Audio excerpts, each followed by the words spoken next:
ನಮಸ್ಕಾರ, ನೀವು ನೋಡ್ತಾ ಇದ್ದೀರಾ ಸ್ಪೀಡ್ ನ್ಯೂಸ್ ಕನ್ನಡ. ನಾನು ಅಮೃತಾ ಶ್ರೀಕಂಠ. ಇನ್ನು ಮದ್ದೂರಿನಲ್ಲಿ ಗಣಪತಿ ವಿಸರ್ಜನೆಯ ವೇಳೆ ನಡೆದಂತಹ ಕಲ್ಲು ತೂರಾಟ ಪ್ರಕರಣ ಸಂಬಂಧ ಏನಿದೆ, ಈ ಒಂದು ವಿಚಾರ ಇದೀಗ ರಾಜಕೀಯ ಕೆಸರೆರಚಾಟಕ್ಕೂ ಕಾರಣವಾಗಿದೆ. ಅದರಲ್ಲಿ ಇದೀಗ ಪ್ರಮುಖವಾಗಿ ಗಮನಿಸುವಂತಹ ಒಂದು ಅಪ್ಡೇಟ್ ಏನಪ್ಪಾ ಅಂತ ಹೇಳಿದ್ರೆ, ತಲೆ ತೆಗಿತೀವಿ ಎಂದಂತಹ ಸಿಟಿ ರವಿ ವಿರುದ್ಧ ಎಫ್ಐಆರ್ ದಾಖಲಾಗಿದೆ. ಬಿಜೆಪಿ ನಾಯಕನ ಕೆಂಗಣ್ಣಿಗೆ ಗುರಿಯಾಗಿದೆ ಕಾಂಗ್ರೆಸ್ ರಾಜ್ಯ ಸರ್ಕಾರ. ಹೌದು, ಮದ್ದೂರಿನಲ್ಲಿ ಗಣೇಶ ವಿಸರ್ಜನಾ ಕಾರ್ಯಕ್ರಮದ ವೇದಿಕೆಯಲ್ಲಿ ಸಿಟಿ ರವಿ ಪ್ರಚೋದನಾಕಾರಿ ಹೇಳಿಕೆ ನೀಡಿದಂತಹ ಆರೋಪದ ಮೇಲೆ ಎಫ್ಐಆರ್ ಅನ್ನ ದಾಖಲಿಸಲಾಗಿದೆ. ಇನ್ನು ಅಣ್ಣ ಅಂತ ಕರೆದ್ರೆ ಅಣ್ಣ ಅಂತೀವಿ, ಎಲ್ಲ ಅಂದ್ರೆ ತಲೆ ತೆಗೆಯೋದು ಗೊತ್ತು ಅಂತ ಹೇಳಿರೋದ್ರ ವಿರುದ್ಧ ಸ್ವಯಂ ಪ್ರೇರಿತ ಪ್ರಕರಣ ದಾಖಲಾಗಿದೆ. ಮದ್ದೂರಿನಲ್ಲಿ ಪ್ರಚೋದನಾಕಾರಿ ಹೇಳಿಕೆ ನೀಡಿರುವಂತಹ ಆರೋಪದ ಹಿನ್ನೆಲೆಯಲ್ಲಿ ವಿಧಾನ ಪರಿಷತ್ ಸದಸ್ಯ ಸಿಟಿ ರವಿ ವಿರುದ್ಧ ಎಫ್ಐಆರ್ ದಾಖಲು ಮಾಡಲಾಗಿದೆ. ಮದ್ದೂರು ಗಲಾಟೆ ವಿಚಾರವಾಗಿ ಸರ್ಕಾರದ ವಿರುದ್ಧ ಹೋರಾಟ ನಡೆಸ್ತಾ ಇದ್ದಂತಹ ಕೇಸರಿ ಪಡೆಗೆ ಇದೀಗ ಸಿಟಿ ರವಿ ವಿರುದ್ಧದ ಎಫ್ಐಆರ್ ರಾಜಕೀಯ ಅಸ್ತ್ರವಾಗಿ ಸಿಕ್ಕಿದೆ. ಕೇಸರಿ ಪಡೆ ಇದನ್ನ ಮುಂದಿಟ್ಕೊಂಡು ಸರ್ಕಾರದ ವಿರುದ್ಧ ಬಿಜೆಪಿ ನಾಯಕರು ಮುಗಿಬಿದ್ದಿದ್ದಾರೆ.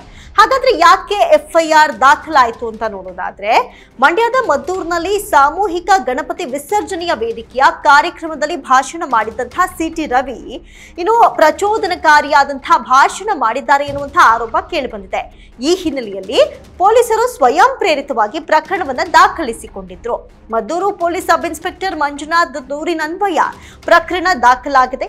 ಸಿಟಿ ರವಿ ಅವರು ಮೆರವಣಿಗೆಯಲ್ಲಿ ಭಾಗವಹಿಸಿದ ಜನರನ್ನ ಉದ್ದೇಶಿಸಿ ಭಾಷಣ ಮಾಡ್ತಾ ಇದ್ದಂತ ಸಂದರ್ಭದಲ್ಲಿ ಮುಸ್ಲಿಂ ಜನಾಂಗದ ಮೇಲೆ ದ್ವೇಷ ಉಂಟು ಮಾಡುವಂತಹ ಹೇಳಿಕೆಯನ್ನ ನೀಡಿದ್ದಾರೆ ಎಂಬುದು ಸದ್ಯಕ್ಕೆ ಕೇಳಿ ಬರ್ತಾ ಇರುವಂತಹ ಆರೋಪವಾಗಿದೆ.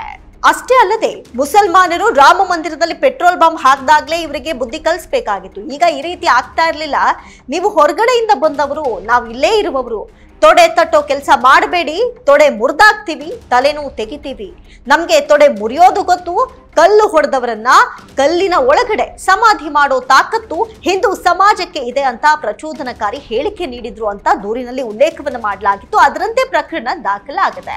ಇನ್ನು ಎಫ್ಐಆರ್ಗೆ ಕೇಸರಿ ಪಡೆ ಪ್ರತಿಕ್ರಿಯೆ ಏನೇನು ಕೊಡ್ತಾ ಇದೆ ಅಂತ ಒಂದ್ ಕಡೆ ನೋಡೋದಾದ್ರೆ, ಬೆಂಗಳೂರಿನಲ್ಲಿ ವಿಧಾನಸಭೆ ವಿಪಕ್ಷ ನಾಯಕ ಆರ್ ಅಶೋಕ್ ಸುದ್ದಿಗೋಷ್ಠಿಯನ್ನು ನಡೆಸಿ ಸರ್ಕಾರದ ನಡೆಯನ್ನ ಖಂಡಿಸಿದ್ದಾರೆ.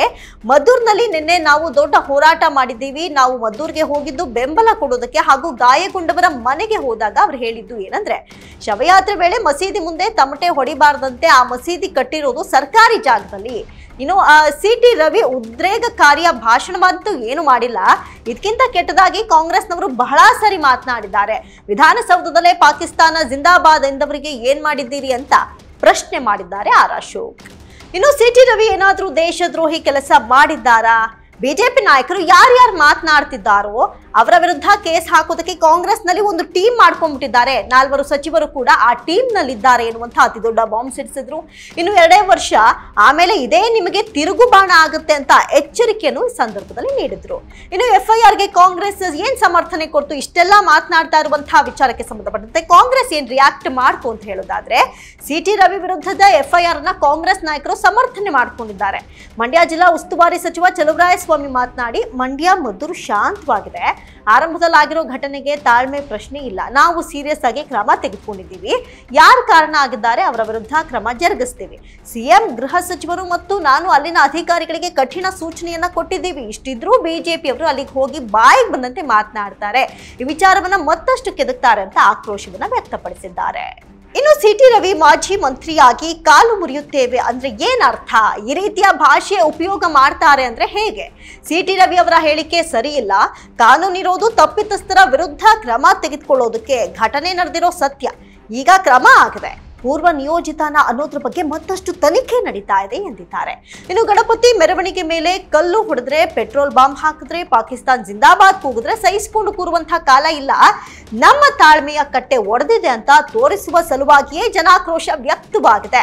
ಮದ್ದೂರಿನಲ್ಲಿ ನಮ್ಮ ಸಂಘಟನೆ ಬಲವಾಗಿಲ್ಲ, ಆದ್ರೂ ಹಿಂದೂ ಸಮಾಜದಿಂದ ಆಕ್ರೋಶ ವ್ಯಕ್ತವಾಗಿತ್ತು. ನೀವೇನ್ ಮಾಡಿದ್ರು ಸಹಿಸಿಕೊಳ್ತೀವಿ ಎನ್ನುವಂತಹ ಕಾಲ ಮುಗಿದಿದೆ.